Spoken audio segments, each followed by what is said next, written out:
Hello, I'm David Kerr, Professor of Cancer Medicine from the University of Oxford.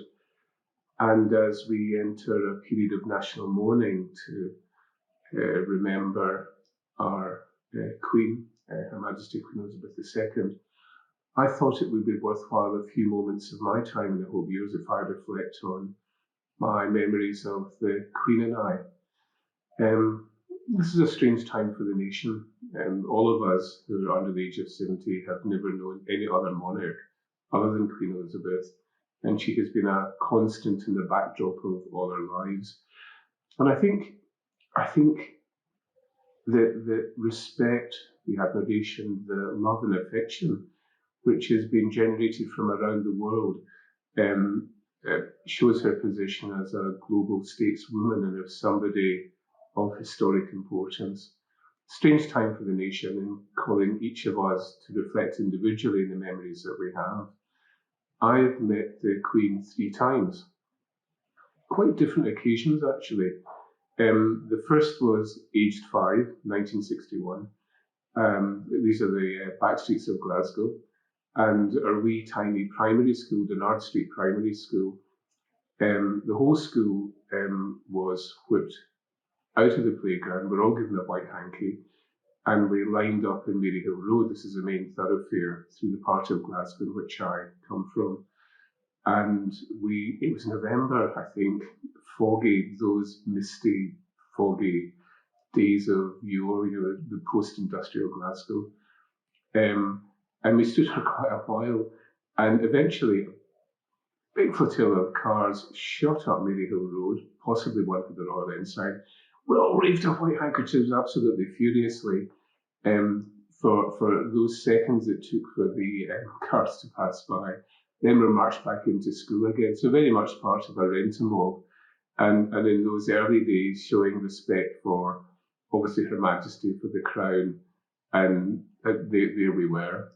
Do you know where the Queen was going? Possibly to launch a ship, who knows? But there we were, waving our wee hankies furiously, not having the faintest idea of what was going on, why we were there, or any of the rest of it. Move forward more than 40 years, and I had the great honour and pleasure to work with some fantastic colleagues in the UK and counterparts of ours in France to celebrate the centenary of the Entente Cordiale. Entente Cordiale was a treaty that was signed in 1904, uniting United Kingdom and France. We'd been at war on and off for 1,000 years, near neighbours that we are. And finally, here was a treaty that actually really did bring a degree of concord and agreement and convergence to our two great nations.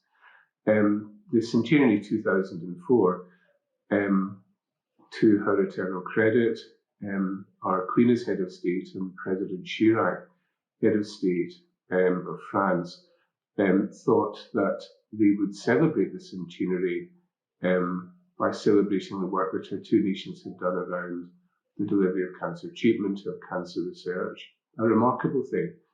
And we were involved in helping to pull it together. And this gave me the opportunity to dine at the palace in Versailles. What a treat. And then more intimately with the Queen and a number of senior colleagues from the cancer community in the UK at our ambassador's residence in Paris, the finest house in Paris, that I think we actually bought in the times of our last defeat of Napoleon Bonaparte, probably the finest house in Paris. And that was quite an intimate occasion, 50 or 60 of us, with the Queen, the Prince Philip, the various equerries. And we found the Queen to be highly intelligent, informed, charming, and witty with a sense of humour. And it was a genuinely, nervous though we all were of being in her presence, it was a genuinely delightful evening.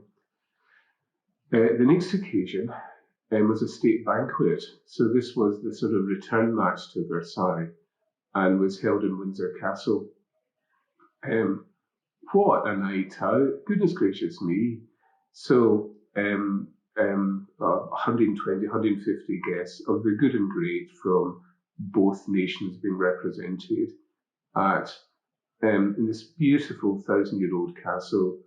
Lifeguards everywhere, the band of the Marines playing outside, beefeaters, the historic guards of the Tower of London, patrolling the table as we ate. Magnificently beautiful setting in some huge hall in the heart of Windsor Castle, magnificently laid out, thousands of knives and forks and spoons set there to confuse us. So my sort of wife and I, Annie, hoping that we'd be placed at the far end. Gordon Brown was there, the Prime Minister. But, it truly was a good and great. And that we would be sort of stuck down at the far end of the table beside the courtiers, hearing gossip about the Queen. But to my, I've got to say, horror, I got to sit beside Madame Chirac opposite the Queen, right at the heart of this extraordinary night out. Fantastic honour, but one that was rather nerve-wracking. And Madame Chirac was a very important French politician in her own right. And as we sat down beside each other, I sort of mumbled some frankly pathetic schoolboy French, hoping to welcome her to the UK. And Madame Chirac leant over, touched my arm and said, "My dear young man, thanks for welcoming such beautiful French, but allow me to practice my English." So this is the quality of the people that we're working with.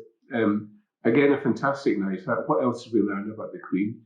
She speaks very, very good French, and President Chirac commented on the superb quality of her claret, which for a French head of state was an unusual thing. Strange to say in that formal setting, but a very convivial night out, fantastic grub, wonderful service, and then we had a musical interlude in one of the other great halls in Windsor Castle, utterly memorable. So two things to this. One, and this is a discussion for another day, the interesting journey from ragamuffin, waving hanky, to getting to sit in one of the great castles of the world with one of the longest reigning monarchs of all time, and being able to bathe for a moment in her wit and beauty and elegance and intelligence, which was fantastic. And just see the power of convention, the power of convening that someone like the Queen has to bring together the good, the great, and to initiate and to support and to promulgate in a way that was subtle. So many friendships were born of that relationship, collaborations, work.